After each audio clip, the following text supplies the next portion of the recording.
How do I start this? Here we are again into the next episode of Scaling the Unscalable. I'm again with Manuel, my partner in business. Thank you, Manuel, for joining me once again. Always great to be here. Today the topic is the event space. Now, you have been part of the event space for 15 years now. You have contributed so much in the space in Germany, in Cologne more specifically, with events such as Pirate Summit, such as OM Club.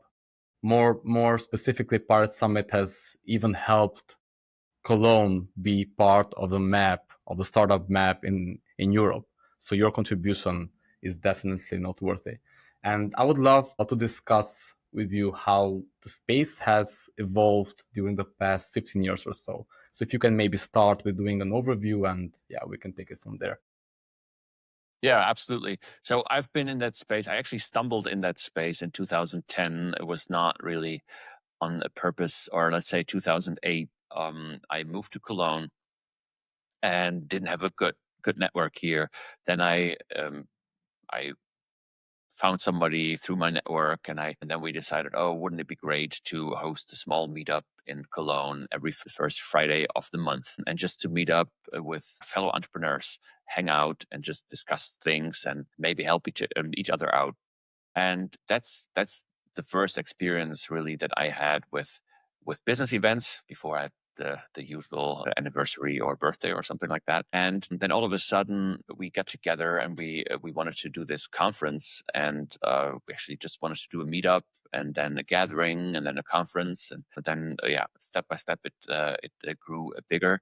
In that time, events were so the B2B space I'm talking about right now, were pretty stiff and pretty boring, if you will. Corporatish. Yeah, corporatish, yes. That's just the suits, exchanging business cards. That was the time. I don't know, the younger people listening, maybe they don't remember, but we had business cards back in the day. Everybody had them.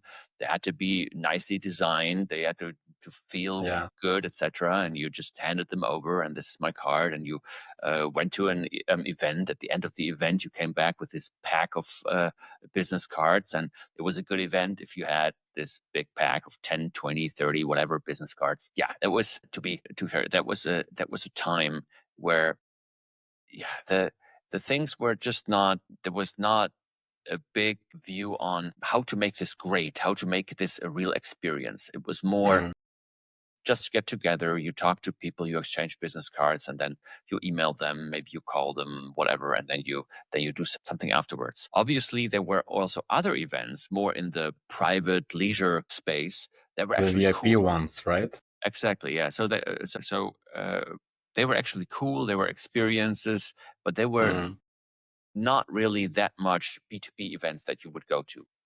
What we did with Pirate Summit, especially in 2010, 2011, we created an event that was a real experience. And that was, back then, that was really a standout thing. That was something innovative, that was something new, that was something unusual, unique.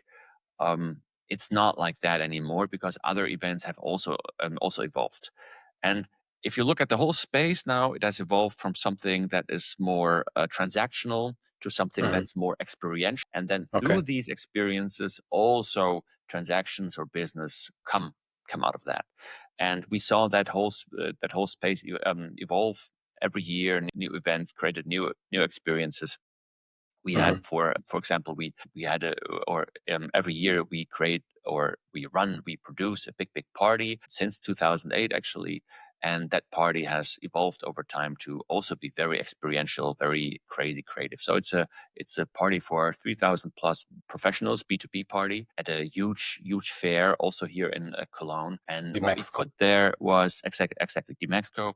What we put there was 1 year we put in Germany, it's called an auto scooter, but it's actually bumper cars. The next year, we wanted to go higher. Then we put a bungee jump there, and it all culminated in, we had all these rides, all these things, and even we had a go-kart racetrack at the party, on the party, so people could run around, could drive around, and actually do and a people race. do it. And yes, they absolutely do. And that time, so we got wilder. Other events did the same thing, and we were in a good state. 2019, 2020, the events space had really started to grasp that power of actually creating good experiences. And then the pandemic really hit, and the whole event space was shook. And then the big bet that we thought we should bet on, we obviously didn't know whether that would play out, was, okay, are online events going to be a thing? Because we thought everything had become digital. Are we going to also be able to create digital events that would create virtual communities, if you will, virtual settings, virtual gatherings, where people, like-minded people, could much easier connect?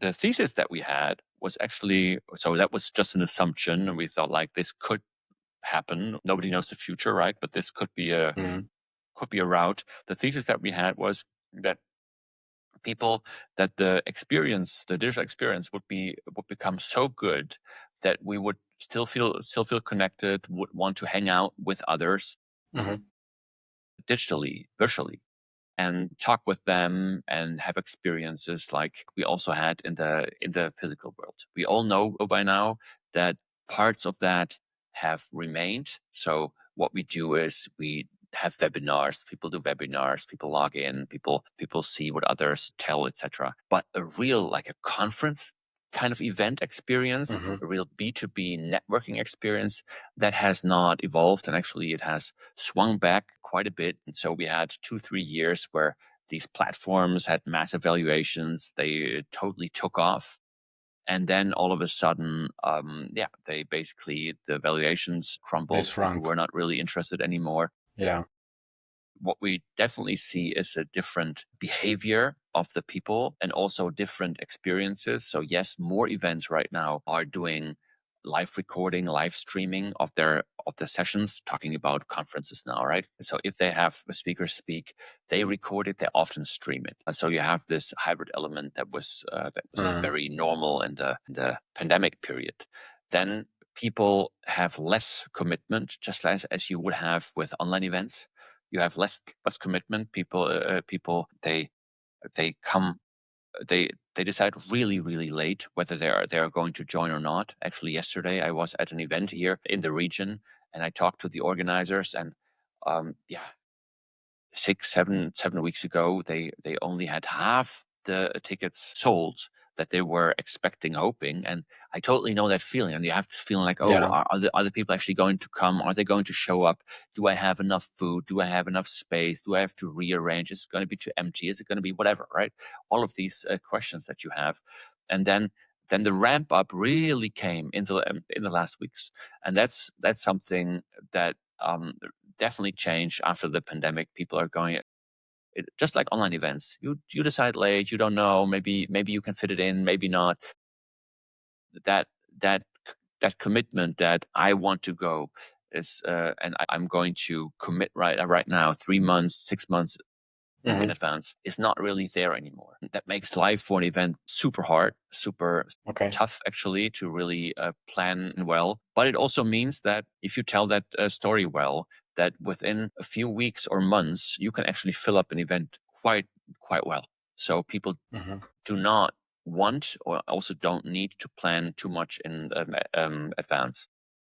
And what I'm seeing a trend is also, you have a few like super huge events, like Web Summit style, 30, 60, 100,000 people, tremendously big, and definitely a trend to smaller gatherings. We had that before, also in 2010, 2015. There was a longing for that, but was not as prominent as I see it today. I also think that's something from the pandemic. People really want to meet in person. They want to have deep conversations. There's a certain longing for connection, I would say, longing for people that share an evening, struggles. and not with that pack of 30 business cards afterwards, but just these 5 conversations, one evening, 5 meaningful conversations. Every conversation could be half an hour even. You just spend time with someone, really talking about something, and then you go home fulfilled, Maybe there is a transaction afterwards, so a business transaction, but you take more from that. You actually build relationships, and that's definitely a trend that I'm seeing. And I also think it's not going to go away. Okay, So I so gave you a few nuggets now. Pick from it, and then let's take it from there. I always thought that events were always this unpredictable, so that people always bought tickets at the very last minute. Was this different before the pandemic? To be frank, yes, it was different before the pandemic. If I would talk numbers now, this is what I'm seeing. It obviously it can be different from event to event, and also it really depends on what type of event you're actually organizing. If you're organizing a big conference, let's talk conference, 500 people, 1,000 people, something like that, you can expect. It's also a conference with 150 people, which we are also organizing for next week. It's the same thing. You can actually expect that within the last month, maybe 4 to 6 weeks, 50% of the registrations come in. And that's something which was different than, and even if you start to promote it 6 months ahead of the event, this was definitely different 10 years ago or so. You had something like 50% 3 months ahead of the event. Right, you structure that. Typically, you structure that through early bird pricing. You try to move registrations early, so people really register. You want to actually free events are not as good for an organizer, apart from the monetization strategy, because the no-show rate really jumps up high. And for free events, you don't want people to register very, very early, because then the no-show rate is going to be higher even. But you can expect 50. So 10 years ago, you would expect, if you would start to market maybe 6 to 9 months ahead of the event, that 3 months before the event you would have 50%. Now it's, let's say, 6 weeks before the event that you would 60%. That is crazy. That you have 50%. So obviously these numbers fluctuate. It can be a little bit more, a little bit less, but that's the tendency that you could definitely see. And 6 weeks before the event, if you don't know where you're going to end up, certainly 2 weeks before the event, you need to have catering, etc., fixed, right? And you need to know how you plan everything. You need everything set up, because you cannot change too much at the last minute. So planning wise, organization wise, that puts a lot of pressure on events organizers actually to build very flexible kind of setups. To also, with caterers, for example, you build quite a bit of flexible deals. Usually you go a little bit lower, and then you say, okay, give me the option to have 2 or 3 steps up, to say, okay, 100 people more, 100 people more, 100 people more, whatever the size obviously is. And you tell them, and you have certain milestones, certain gates, communication gates, where you then basically decide on, okay, can you please add 100 based on our agreement that we had before. So that's very much how you organize around that. You also, so that's at least what we are doing. You plan events with, all right, we target this size. We might end up a little bit less. So a little bit less, meaning 20-25% less. So significantly less, or significantly more, 20-25% more. What would the scenario be? And I'm only able to decide 2-3 weeks before the event. So you kind of, you keep things flexible. You choose locations where you can then cut off certain areas, make things smaller. Should it turn out to be smaller, or you can maybe even expand. The best scenario, obviously, is if you're just sold out. Okay. Yeah, definitely. I think that's the best case, right? If you sold out, then everything works. If 2 months before the event, you can just say, okay, we're sold out. We don't give out any tickets anymore. But it's super hard to get people to events, to get the commitment. Why? Because they don't want to commit early. Just as we just discussed, they are all going to commit late, or most are going to commit late, and that's just it's something that you get used to. I sleep really well before an event right now, so I don't really have an issue with that. Others, right now, PIRATEx has a client organizing a kind of smallish conference, 200 people, invite only, high profile people, and the same thing happened. The same thing 4 weeks, 6 weeks before the event. it was just nobody was registering. It was like, okay, it's not going to work out. We That's crazy. need to make it smaller. Yesterday, I asked him, where are we right now? It's a week before the event. And the customer said, yes, well, we're going really, really well. We are totally on a track, and we might even exceed the expected number of people. So, and that's what I have seen. That's the behavior shift that is there. And maybe you, from a participant perspective, how many days or weeks before an event are you going to choose whether you're going to participate or not? Well, in general, I try to make these decisions as early as I can because I have to plan beforehand. And usually the events that I like being part of, they are almost always abroad. So I have to travel. So I have to book tickets, plane tickets. I have to book a hotel, somewhere to stay. So of course, it makes sense to book at least 1 month prior. And usually the decision is made 2 to 3 months prior. But I do see why many people have a hard time to pick where to go because there are also so many options. Now, to be frank, I think Pirate Summit was a unique experience as well. Or maybe I haven't seen as many experiences as that one.